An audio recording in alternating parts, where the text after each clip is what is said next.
I stood in the O'Hare Airport terminal holding my boarding pass to Orlando, the Florida vacation I'd helped pay for, when my father looked at me in front of my entire family and said the words that broke something inside me. Tyler, you're not coming with us. You're a burden we can't carry anymore. My mother looked away. My brother stared at his phone. My little sister started crying. And I stood there 20 years old, being told I wasn't family anymore right there at Gate B17 with hundreds of strangers watching. But then, a woman behind us spoke up. A complete stranger who'd been standing in line, listening. And what she said didn't just defend me, it exposed my father in a way that made him finally see what he'd become. My name is Tyler Bennett, I'm 20 years old, and 2 years ago I told my family I'm going to marry Sarah, my black girlfriend. My mom fell silent, but hugged me. My sister said she didn't care. My brother Brad was uncomfortable, but supportive.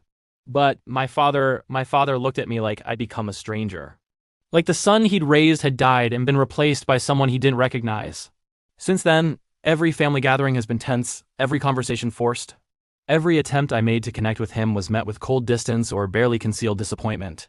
This trip to Orlando was supposed to be different. A family vacation, a chance to reconnect. ID even contributed $300 ID earned from my campus job money I desperately needed for textbooks because I wanted so badly to be part of the family again.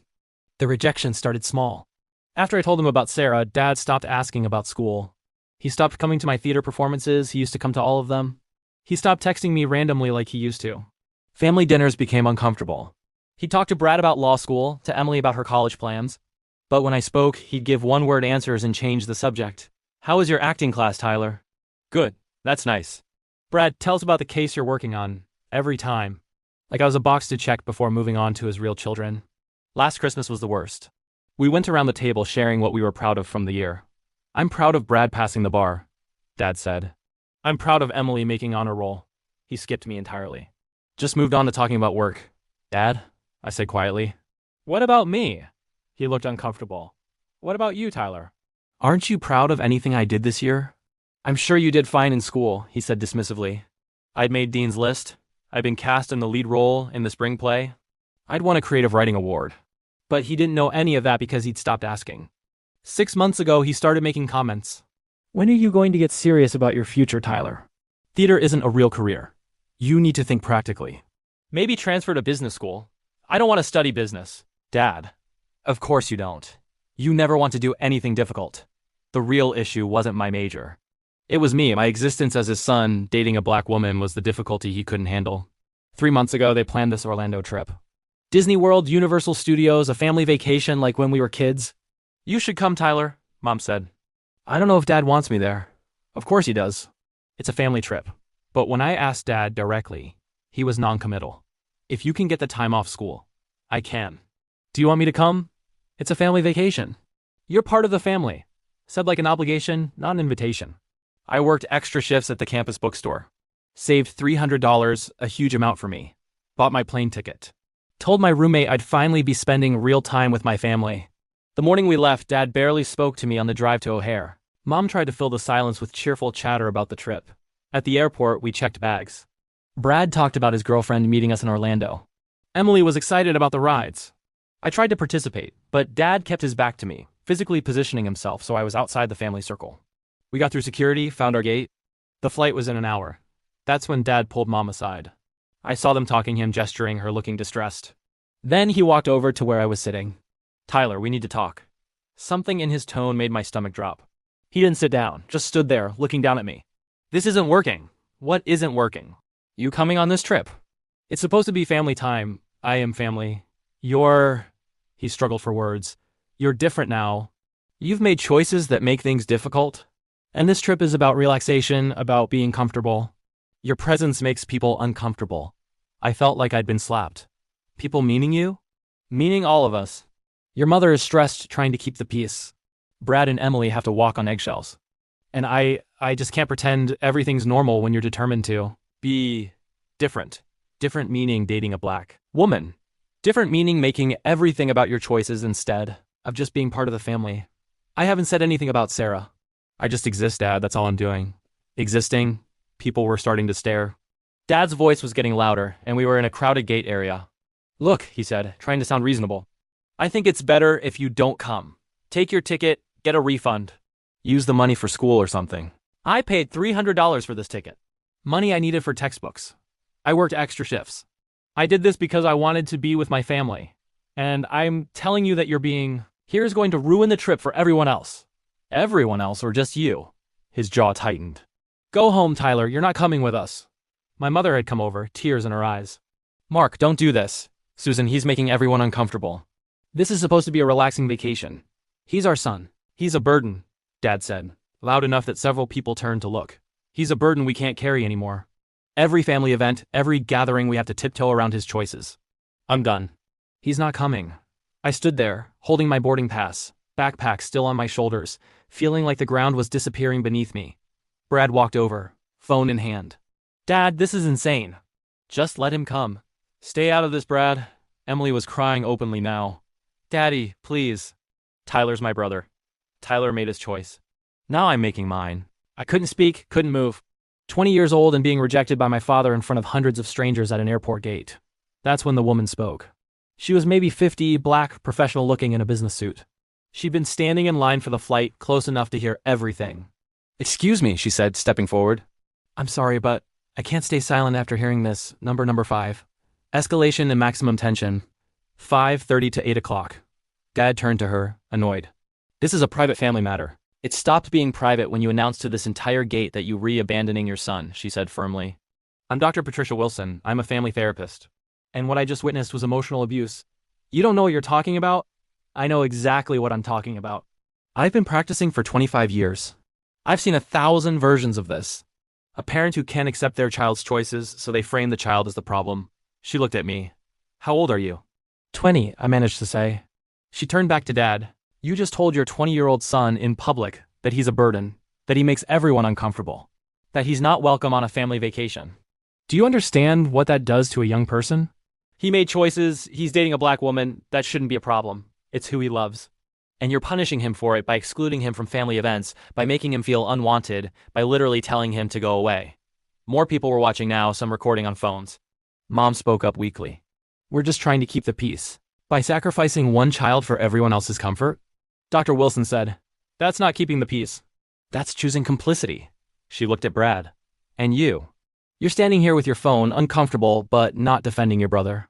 You're letting this happen. Brad flinched. And you, she said to Emily, who was still crying. At least you're showing emotion. At least you care. Dr. Wilson turned back to Dad. Do you know what this moment will do to your son? He will remember this for the rest of his life. The day his father told him, publicly, that he wasn't wanted. That he was a burden.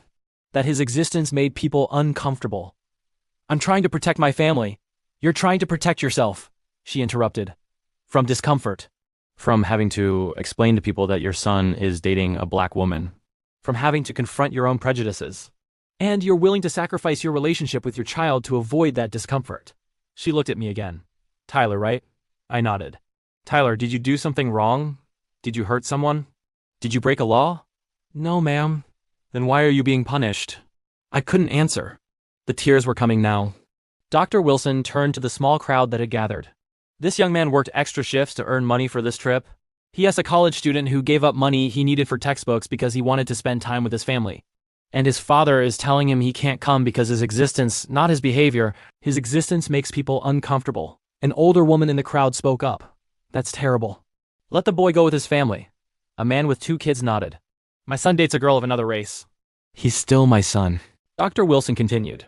Statistics show that young people rejected by their families because of interracial relationships have significantly higher rates of depression and anxiety. Every rejection like this one compounds the trauma. She looked directly at Dad. Is that what you want? To be the father who pushed his son away until there was nothing left to save? Dad's face had gone red. Whether from anger or shame, I couldn't tell. You don't understand the situation, he started. I understand perfectly, Dr. Wilson said. You have a son who's different from what you expected. And instead of loving him as he is, you're mourning the son you imagined and rejecting the one standing in front of you. She pulled a business card from her purse. I'm going to give you this. It's for a family therapist who specializes in family acceptance issues. Because this, she gestured at the scene, this is a crisis. And if you don't address it now, you'll lose your son forever. I'm not going to therapy, Dad said. Then you're going to lose him, she said simply. He'll graduate college, move away, and you'll wonder why he never calls. Why he doesn't come home for holidays. Why you're not invited to the important moments of his life. And it'll be because of this moment. Because you chose discomfort over love. Emily spoke up, her voice shaking. Daddy, please. I don't want Tyler to go away. I love my brother. Brad put his phone down. Dad, Dr. Wilson is right. This is messed up. Tyler didn't do anything wrong. You're the one making this uncomfortable by refusing to accept him.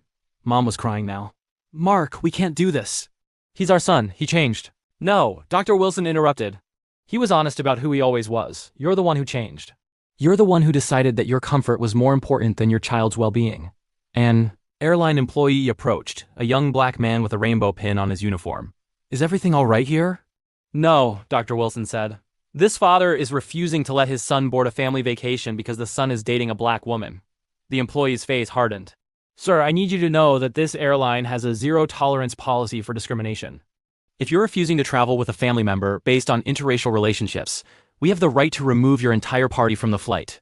Dad looked shocked. You can't do that. Actually, we can. Our policy is clear. So you have a choice. Either your son comes with you, or none of you board this flight. The gate agent, an older woman, had come over as well. I've been listening to this entire exchange. And that young man, she pointed at me, paid for his ticket. He has as much right to board this flight as anyone. If you don't want him there, then you can take a different flight. But he's not being denied boarding because his father has personal issues. Dad looked around, at the crowd watching, at his family, at me. This is insane, he muttered. What's insane, Dr. Wilson said, is that it took strangers to defend your son because his own father wouldn't. She turned to me. Tyler, you deserve better than this. You deserve a family that celebrates who you are, not one that tolerates you conditionally. Then she did something I'll never forget. She walked over and hugged me. A complete stranger, hugging me in the middle of an airport while I cried. You're going to be okay, she whispered. You're going to find your people. And someday your father will realize what he almost lost. I hope for both your sakes it's not too late. They called boarding for our flight. The gate agent looked at Dad. So, what's it going to be? Is your son boarding with you or not? Dad looked at me. For the first time I saw something crack in his expression. Maybe shame. Maybe a realization that hundreds of strangers had just watched him reject his child. Fine, he said. He can come. I'm sorry, I was wrong. Just he can come. Dr. Wilson shook her head. That's not enough. You need to apologize to your son. I don't need. Dad, it was Brad. Apologize. Emily took my hand. Please, Daddy, say you're sorry. Dad looked at Mom, who was wiping tears. She nodded. I'm sorry, he said, but it sounded forced. I handled this wrong. Handled what wrong? Dr. Wilson pressed. Say it clearly. His jaw tightened. I'm sorry for saying you're a burden. For saying you couldn't come. It wasn't a real apology. It was compliance, but it was something. We boarded the flight. Dr. Wilson was on the same plane a few rows ahead. She turned and gave me a small wave. The vacation was awkward. Dad barely spoke to me. But Emily stuck close, and Brad made an effort. Mom cried in the hotel room one night, apologizing for not standing up for me sooner. I was scared, she admitted. Scared of making things worse? But that was wrong. You're my son. I should have protected you. When we got home, I found a letter in my bag. From Dr. Wilson, she'd slipped it to me during the flight without me noticing. Tyler, you are worthy of love exactly as you are. Your father's rejection says nothing about your value and everything about his limitations. Don't let this moment define you. You survived it. You're stronger than you know. I've attached my card again. If you ever need to talk, reach out. You're not alone. I cried reading it. This stranger had defended me more fiercely than my own family. Dad never went to therapy. But something shifted after that day. He started asking about school again. Started making small efforts. It wasn't perfect, but it was progress. Last month, he came to one of my theater performances. He didn't say much after, but he came. And at the end, when I saw him in the audience, he was clapping. My name is Tyler Bennett. I'm 20 years old, and at an airport gate, my father told me I was a burden who couldn't come on a family vacation. He said my existence made people uncomfortable. He rejected me publicly in front of strangers. But then one of those strangers spoke up. Dr. Patricia Wilson, a woman who owed me nothing, defended me when my own family wouldn't. She called out my father's cruelty. She made him face what he was doing. She reminded everyone watching that love isn't conditional. I don't know if my relationship with my dad will ever be what I hoped, but I learned something at that airport. Family isn't just blood. It's who shows up for you when you're at your lowest. A stranger showed up for me that day. And she reminded me that I deserve better than conditional love. That I deserve to exist without apology. That I'm not a burden, I'm a person worthy of respect and dignity. And that's something no amount of rejection can take away.